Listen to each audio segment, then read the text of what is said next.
Cute anime girls, idle mechanics, and a pet system that might actually shake up your formation strategy.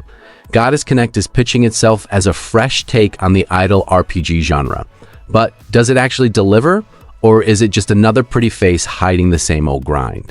Goddess Connect is a mobile idle RPG wrapped in a bright anime aesthetic. You're collecting heroes, building formations, and letting the game do the heavy lifting while you stack up resources. Standard idle fare on the surface, but there are a few wrinkles worth talking about. If you're the type who's always chasing the next idle RPG worth your time, hit that subscribe button. We play through these so you don't have to find out the hard way that you downloaded another dud. Let's start with the daily loop, because this one keeps it genuinely light. The game claims you can log in for about half an hour, knock out all your daily missions, and walk away with resources still rolling in. For a lot of idle RPG players, that's exactly what you want. A game that respects your time instead of demanding you babysit it all day. Offline earnings are solid, and the auto-map push system means your team is progressing through stages even when you're not watching. If low maintenance is your thing, Goddess Connect is at least walking the walk there. Now, the core of the game is your formation. You're assembling a squad of heroes, each belonging to different camps, and positioning them strategically before battles play out automatically. The game puts a fair amount of emphasis on camp synergies and formation layouts, which is more interesting than just slapping your 5 strongest characters in a row and calling it a day. There's a genuine tactical layer here. The right combination of camps can make an otherwise weak roster punch well above its weight class, and the game specifically makes a point that ordinary characters can still carry if you build smart. That's a good sign for free-to-play players who don't want to get immediately steamrolled just because they skipped the gacha banner. Speaking of gacha, yes, it's here. Hero Collection is driven by it, and while the game doesn't give you a deep look at its rates or pity systems up front, that's something to watch closely once you're in.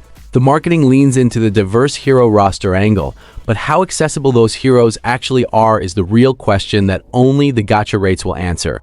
The pet system is the most interesting wildcard.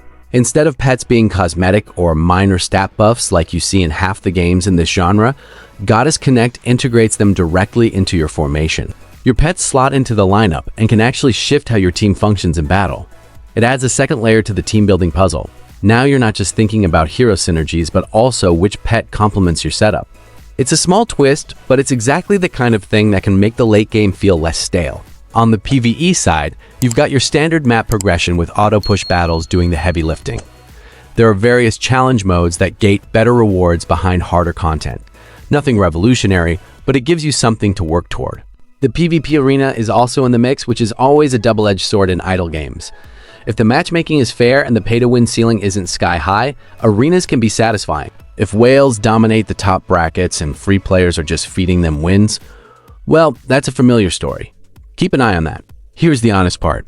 The game information available is light on specifics. We don't know the depth of the equipment system, whether there's a crafting loop, or how the endgame content holds up over weeks of play. The framing around resource management methods and camp strategies sounds promising, but idle RPGs live or die by how well they sustain engagement past the first month.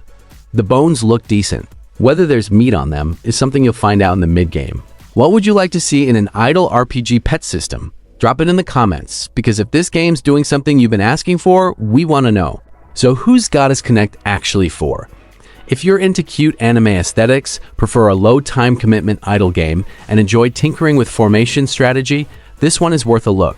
The pet system adds a genuine wrinkle, and the accessible daily loop means it won't devour your schedule. If you're a hardcore idle RPG player who needs deep crafting systems, a rich endgame, and a proven gacha that's fair to free-to-play users, hold off and see how the community reception shapes up over the first few weeks.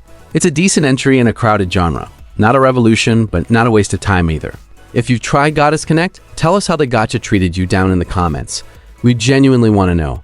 Like and subscribe for more idle RPG overviews. We'll keep doing the research so your storage space stays safe.